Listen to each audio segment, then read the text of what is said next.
Welcome to the Scorebook Live football preview show. Connor Morissette and Lance Smith. Lance, we're here at Culver City High. A little bit later, we'll speak with Zevi Eckhaus, their star quarterback. You had a chance to catch up with him after Culver City's win against Lawndale last week.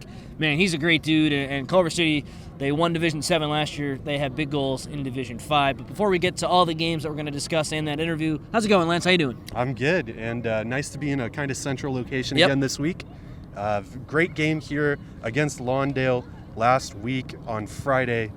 Just incredibly exciting. Still a little exciting just walking on today, remembering that game, honestly. Yeah, it came down to the final moments. Lawndale had a chance to win, and incomplete pass from Jalen Daniels sealed the Culver City victory. And we'll speak with Zevi Eckhaus, like I mentioned, their quarterback at Culver City, who had a great game, like he has pretty much every week. Every week. Yeah, so we have that coming up at the end of the video. The way this video works, we talk about 5 Southern section games and the 1 City section game of the week. So this week in the city, Franklin against Eagle Rock. The winner's going to win the Northern League. It's a rivalry. Andy Moran, the head coach at Eagle Rock, he votes in the Scorebook Live California Coaches Poll. He said, I'm not voting this week. I'm sorry. It's Franklin week. I don't have enough time. So they're really, really excited for this game. And Franklin, they were blown out last year when they played Eagle Rock. Eagle Rock was an open division team. They've graduated a lot of players, still very good in Division 1, but Franklin has improved. Eagle Rock's taken a small step back, and the Franklin Panthers think they can win this year. Yeah, and looking at Franklin, they're 6-1. Most of their wins haven't even been close. Yeah. Obviously, the one loss is to San Fernando, who outside of Narbonne might be the best team in the entire city section. So Franklin sets up Division 2 playoffs potentially with Canoga Park. Yep. That's something to look forward to as well, but some playoff seeding on the line here for sure. And with Franklin, you got to talk about their star quarterback, Alfred Bobadilla. If he can do what he's done all year and put up points with his teammates and his receiving core, they'll have a great shot. Eagle Rock, Axel Ayers is a great athlete, but not really a quarterback. He's just kind of thrown behind center because Eagle Rock doesn't really have anyone else, and that's not a knock on him. He's a tremendous runner, and he's getting better, but he's just not the traditional quarterback, and that's where they've struggled. Yeah. In the Trinity League, Lance, Jay Serra against Servite on a Thursday night. It's a battle for third place in the Trinity League, but third place in that league isn't a terrible spot to be. No. Servite, I think, has the advantage, and here's why. It's not just because they played St. John Bosco close and Jay Serra hasn't.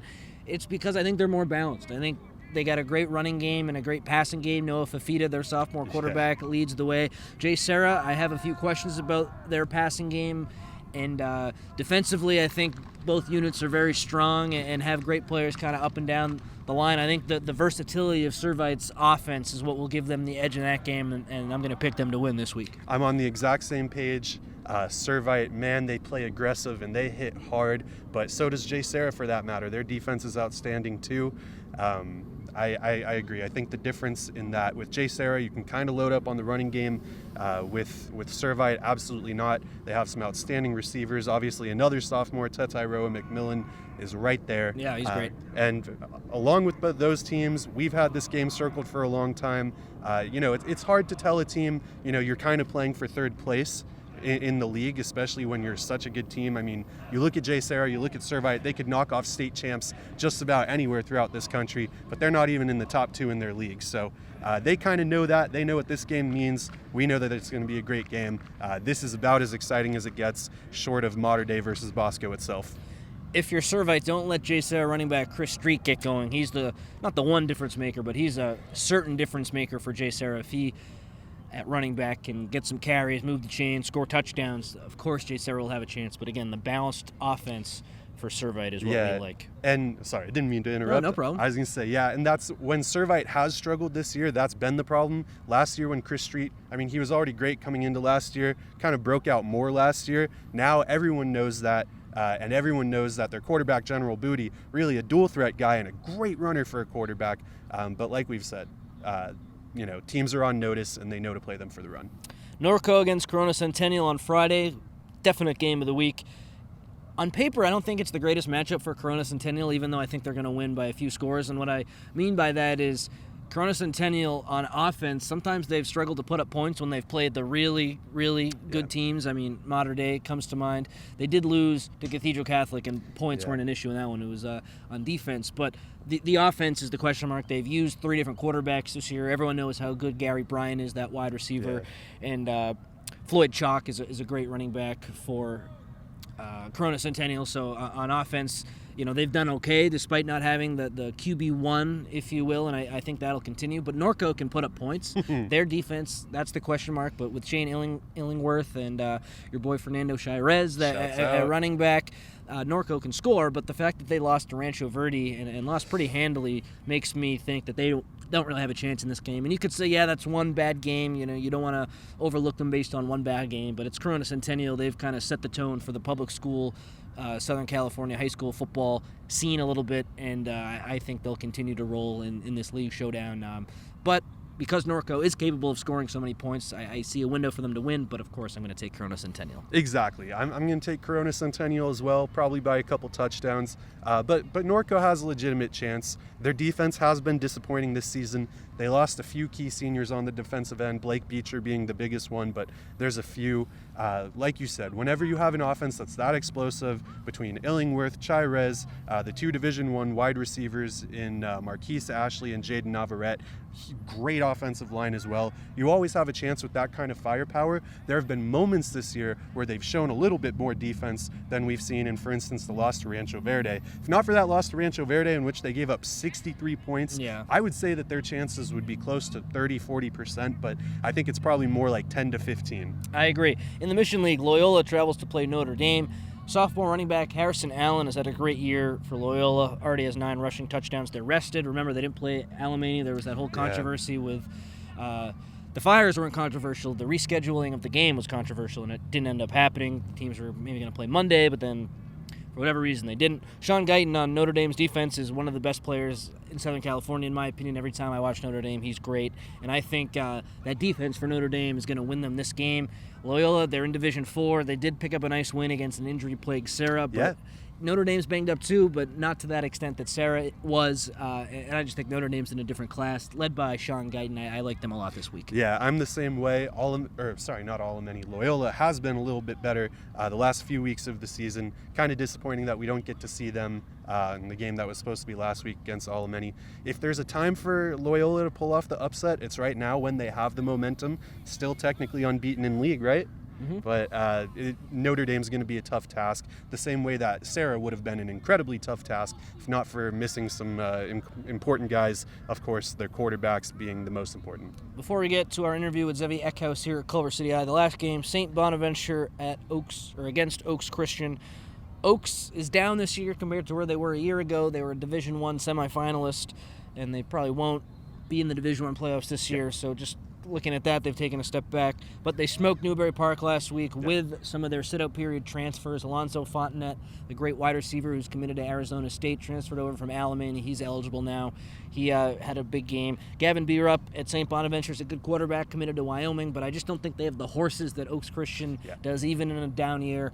I like Oaks Christian in that game this week, but I think it'll be a little closer than some people think because it's not the Oaks of old, but I can't pick against them this week. Totally. And I have to ask real quick, do you know the injury status on Wang and Mr. Williams? Are they back? Mr. Williams is back, okay. I know, and Jameson Wang, I'm not 100% sure what his situation is, but I know Mr. Williams is back. Okay, that's huge. They had a few defensive lapses with him out, obviously him being probably their best defensive player, or certainly one of them.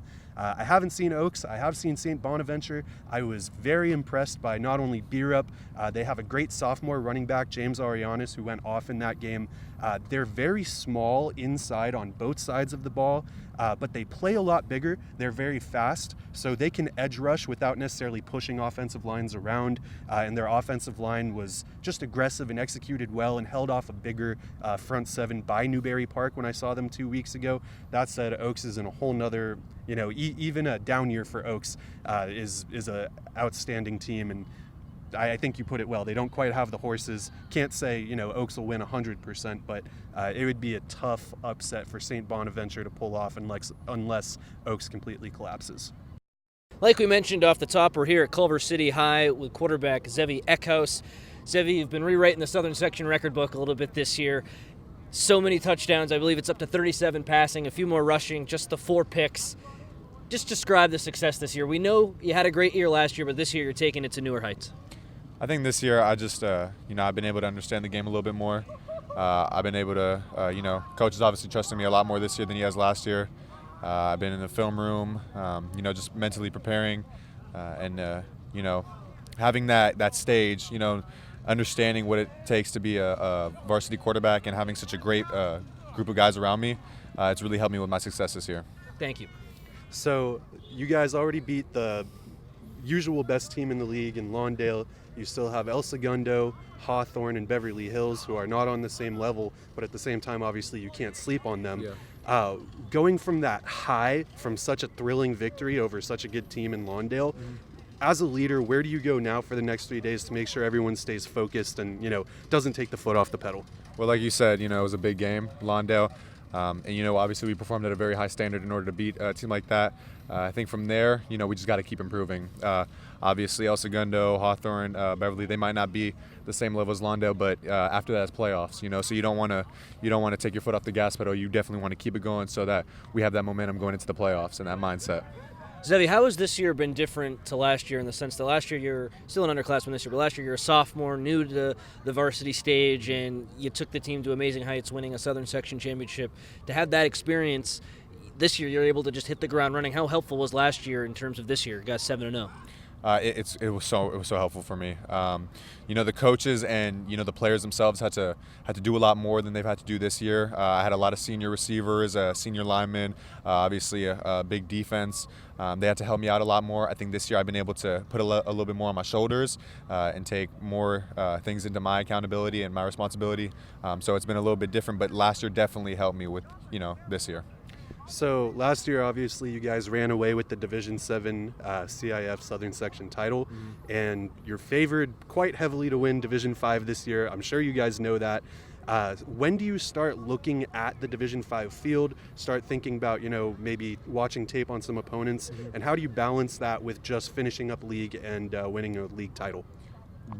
Start getting Division V, start prepping that right after Beverly Hills. Our main focus right now is El Segundo. Obviously, playoffs, it's exciting. You want to win a championship, but, that time will come. And if we don't prepare for what's ahead of us right now, by the time that comes, we won't be ready for that. We'll be overthinking, and we won't be able to finish that goal with a ring. So we're just going to take it week by week, focus on El Segundo this week, and, game by game. Zevi, you've thrown 7 touchdown passes in a game this year. That was against Palos Verdes, a huge double overtime win, I believe. And, that's not really irregular for you. Of course, 7's the max, but you've had 6, you've had 5. You've done a lot of this before. How nice is it to play in this Culver City offense under Jamal Wright when you throw the ball so much and you can put up these crazy stats? It's a quarterback's dream. I can't explain it any better. Being able to throw this much, it's a blessing, especially with such guys around me. You have guys with D1 offers all over the field, so it's a dream, definitely, no doubt. 7 touchdowns, 6 touchdowns, 5, whatever number I hit, it feels great, and it feels great to, of course, have Coach Wright and this offense backing me up as well as my teammates. I got to ask you about your mustache, Zevi. Did you have the mustache before Gardner Minshew and Minshew Mania struck the Jacksonville Jaguars this year? Have you been sporting that for a while? Is that new? Take me through that facial hair that you got. It's been growing. Maybe before Minshew Mania, but I don't know how long he's had it, so he might have had a little bit more, but I've been growing it out this year. And is that something, have you been a mustache guy all year? Are you the mustache man? This year, yeah. This year. That's Zevi Eckhaus, the quarterback at Culver City, growing a mean stash. Look out for them in Division 5. He's Lance Smith. That's Zevi, like I mentioned. I'm Connor Morissette. We'll see you next time.